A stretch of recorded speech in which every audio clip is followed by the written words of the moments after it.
Hi అండి, నమస్తే. Welcome back to our channel. నేను మీ కామాక్షి. ఈరోజు మన ఛానల్లో టేస్టీగా ఇన్స్టెంట్గా కెరామిల్ పుడింగ్ని ఎలా తయారు చేసుకోవాలో చూసేద్దామండి. దానికోసం ఇక్కడ నేను వీక్ఫీల్డ్ బ్రాండ్ వాళ్ళది కెరామిల్ కస్టర్డ్ మిక్స్ తీసుకుంటున్నాను.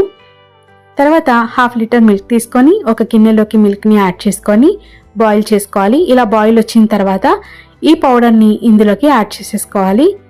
ఈ విధంగా ఉండలు లేకుండా మిక్స్ చేసుకోవాలి. ఇది బాగా క్రీమీ టెక్స్చర్ వచ్చేంత వరకు ఈ విధంగా మిక్స్ చేసుకోవాలి. ఇది క్రీమీ టెక్స్చర్ వచ్చిన తర్వాత స్టవ్ ఆపేసి పక్కన ఉంచండి. తర్వాత ఒక సర్వింగ్ బౌల్లోకి వాళ్ళు ఇచ్చిన కెరామెల్ సాస్ని ఈ విధంగా అప్లై చేసుకోవాలి. ఇప్పుడు మనం ప్రిపేర్ చేసి పెట్టుకున్న మిల్క్ని ఇందులోకి యాడ్ చేసేసుకోవడమే. 2 అవర్స్ పాటు దీన్ని డీప్ ఫ్రీజ్లో పెడితే మనకి ఎమ్మీ కెరామెల్ పుడింగ్ అయితే రెడీ అయిపోతుంది. చూసారు కదా, చాలా బాగుంది కదా చూసేదానికి, అండ్ తినేదానికి కూడా చాలా టేస్టీగా ఉంటుంది. ఇన్స్టెంట్గా మనం ప్రిపేర్ చేసుకోవాలన్నప్పుడు ఇలా ట్రై చేయండి.